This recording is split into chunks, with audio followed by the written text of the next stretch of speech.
ఒక్కసారి ఈ వీడియో చూడండి.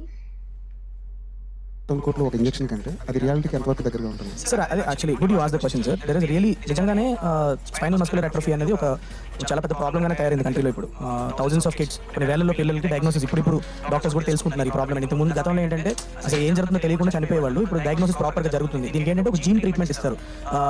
ఒక పిల్లలు పుట్టడమే బాడీలో ఒక జీన్ లేకుండా పుడతారు. దానివల్ల ఏమవుతుందంటే ప్రోగ్రెసివ్ గా ఒక్కొక్క ఆర్గన్ ఫెయిల్ అయి చనిపోతూ ఉంటారు అన్నమాట. సో వాళ్ళకి ఈ జీన్ కనుక రీప్లేస్మెంట్ ఇస్తే అంటే ఇది మనకు ఒక చిన్న వీడియోనే కావచ్చు, కానీ ఇది ఆమె జీవితం. అవునండి, నేను మాట్లాడుతుంది పునర్విక గురించే. ఈ పాపకి SMA అనే డిసీజ్ వచ్చిందనమాట. అది క్యూర్ అవ్వాలంటే డాక్టర్స్ ఒక ఇంజెక్షన్ ఇవ్వాలని చెప్పారు ఆ పాపకి. ఆ ఇంజెక్షన్ కాస్ట్ వచ్చేసి అక్షరాల 16 కోట్లు. మళ్ళంటే ఒక సామాన్యులకి అంత అమౌంట్ అంటే ఇంపాసిబుల్. సో అందుకని ఇప్పుడు సోషల్ మీడియా మొత్తం కలిసి ఇన్ఫ్లుయెన్సర్స్ కానీ అందరూ చిన్న నుంచి పెద్ద వరకు ఎంతమంది ఉంటే అంతమంది సోషల్ మీడియాలో ఈ పాప కోసం ఫైట్ చేస్తున్నారు. మనీ కోసం అందరినీ ఫండ్స్ కలెక్షన్ చేయడం. వంతు సహాయం నేను చేశాను, మీ వంతు సహాయం మీరు కూడా చేయండి. దయచేసి ఈ వీడియోని షేర్ చేయండి. మీకు చేతనైనంత సహాయం మీరు చేయండి.